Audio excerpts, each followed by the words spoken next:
Hello, my favorites. I sure hope you guys are having a good day today. I am going to read you another book for this special day, and it is called The Parable About the King by Beth Moore. I haven't read this in a long time. This was given to Livy when she was 2 years old. And you guys are a little bit older than that now, aren't you? Turning 4. That's pretty special. All right, here we go.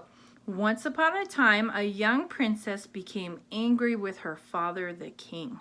The king had required her obedience to clean her room, but she had countless servants. Why should she pick up after herself? I know what I'll do, the princess said to herself. I'll teach everyone a lesson. I'll run away from home and leave my room messed up, just like this. She searched through her dresser drawers for old clothing, pitching what she did not want on the floor. Finding the clothing that she wanted to dress up in, she disguised herself as one of the village peasant girls. Then she quietly slipped out of the castle's secret door. The princess knew her father, the king, would not discover her missing for several hours because he was attending to important business. That's scary. She's being naughty, huh? She's very pretty. She has hair like Olivia. Walking the short distance, the princess soon found herself in a neighborhood lined with markets and merchants. On a narrow back street, she met a group of children playing stickball. She thought to herself, they're having more fun than I ever have. I'm tired of being a princess.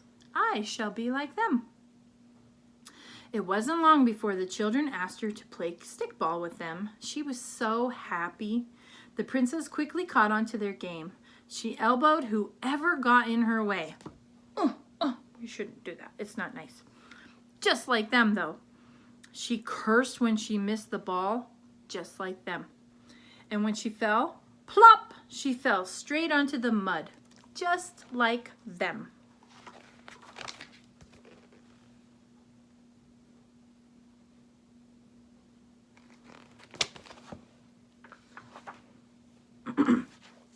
Suddenly, a young girl appeared at the corner of the street. She called to the children, "Come, hurry! Something really big is happening on Main Street!" Sticks flew in the air and the children ran toward Main Street. The princess was quite proud of herself, for she could run very fast, just like them. When the children reached Main Street, they reached a crowd of people who were oohing and awing over something. The children shoved and pushed their way through the crowd, only to meet the stares of the finely dressed men and women standing in front of the group. "Go away, you filthy children," one woman said. Incensed, the princess said, "I am no filthy child. I am a Her words trailed off.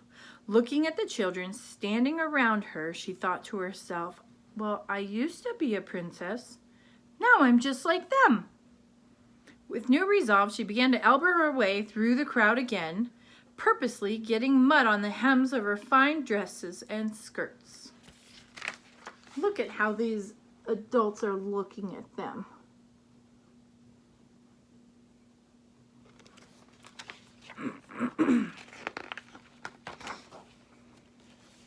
"It's no use," one of the boys finally said. "We can't get in front of this crowd. Hurry, let's climb that tree over there." The children hurried to the tree, and just like monkeys, they scurried up to the perch on the branches. All the children managed to climb the tree, except for the princess. Trailing behind them, she reassured herself, "I can climb this tree. I can because I'm just like them." As she pulled her way to the second branch, a small limb caught on the threads of her skirt and threw her off balance. Not being able to catch herself, she tumbled out of the tree and fell on the ground with a thump. Oh no. The adults turned around and peered at her in disgust. The children in the tree laughed and yelled at her, "Get up here, quick! It's coming, it's coming!"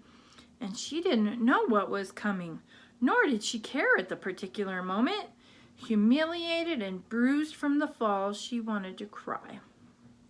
But she was like them, and certainly she wouldn't cry, so she cursed instead. That doesn't sound like a good thing to do. Look at her on the ground while all the children are looking at her. Poor thing.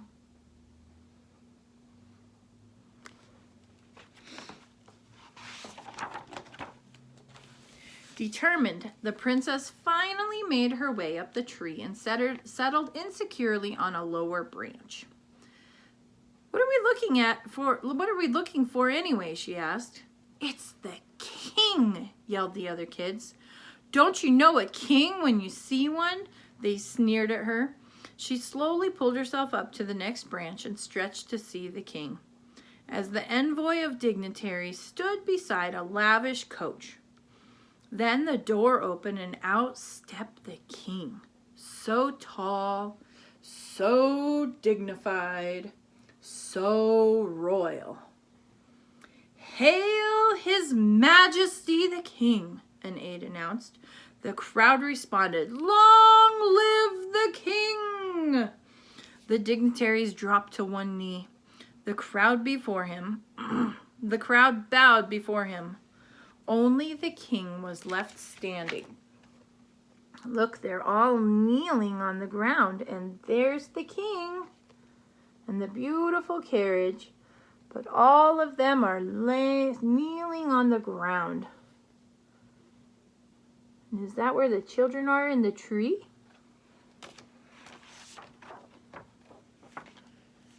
Then one of the boys in the tree whispered to the group, Hey, we have a perfect shot from here. Let's throw our best spitballs right in his face. Horror struck the princess' heart. You can't do that, she pleaded. Why not? The boys demanded. Because he's the king. So what? Big deal, they said as they began to throw spitballs at the king. Stop, the princess cried. Stop, please. That's my father. The tears had been so valiant that she so valiantly had held back earlier now spilled onto her cheeks. Sure, and my dad is Abraham, they mocked her. No, I mean it. It's true. The king is my father, she pleaded. But the children just laughed harder. Look at you. You're just like us, they sneered. You don't even have a father.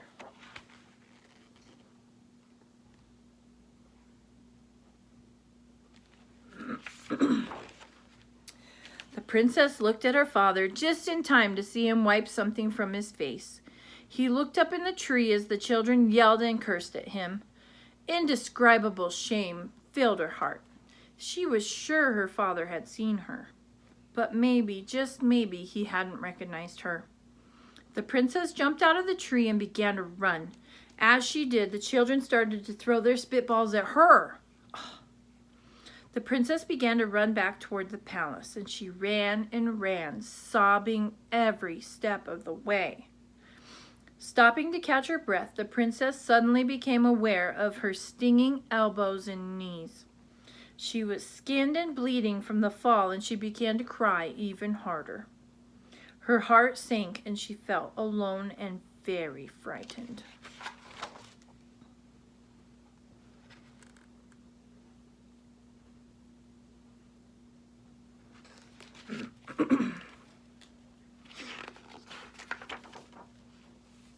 Making her way slowly back to the palace, she discovered, to her horror, that the secret door was locked. She ran to the next door, but it was locked too. And then the next door was locked too, as was the next and the next door. Oh no, she cried. I'm locked out and I have no place to go. The palace is no longer my home. The princess knew that only the front door remained unlocked. I can't possibly use the front door, she thought. Everyone will know how foolish I have been. Everyone will look at me. And I look just like them.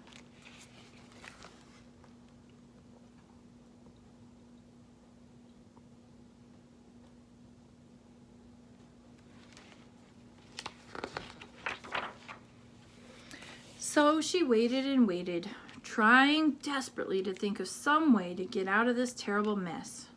And finally, too sore and too hungry to think any longer, she gave in and headed for the front door. With torn clothes, filthy hands, and a tear-streaked face, she lifted her hand and knocked once, slowly and timidly. Before she could muster the courage to knock again, the door cracked open. Hanging her head in shame, she could only see his feet. But she knew instantly they were his feet. It was him, her dad, her father, the king. She fell at his feet and cried, "I'm sorry, Daddy. I'm ashamed for what I have done."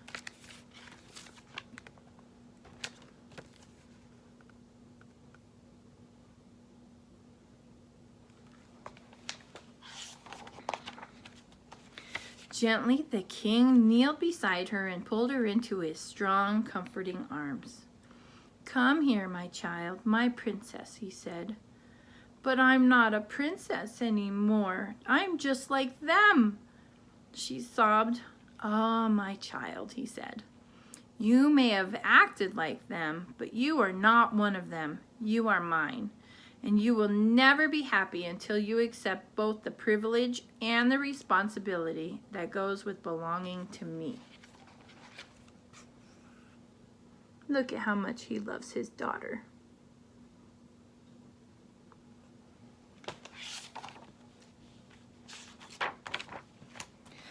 That night, after he had dressed her wounds, he tucked her into her soft bed and kissed her goodnight. He had even helped her to clean the mess she had left in her room. As she settled into the soft quilts, she thought about how much she liked being a princess, the daughter of the king. As the king walked out of the room, the dim nightlight softly illuminated his royal robe, which was now smudged with dirt. Tears filled the princess's eyes. "Look at what I've done to the king's robe." "Never again," she whispered, apologizing to the king. Look at her, she's crying.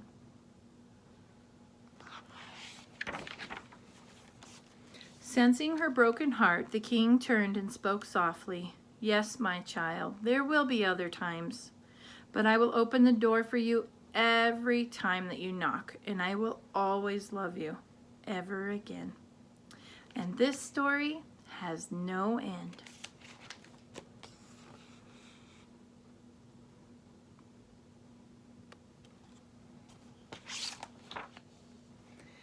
Come, you who are blessed by my Father, take your inheritance the King prepared for you since the creation of the world. Matthew 25:34.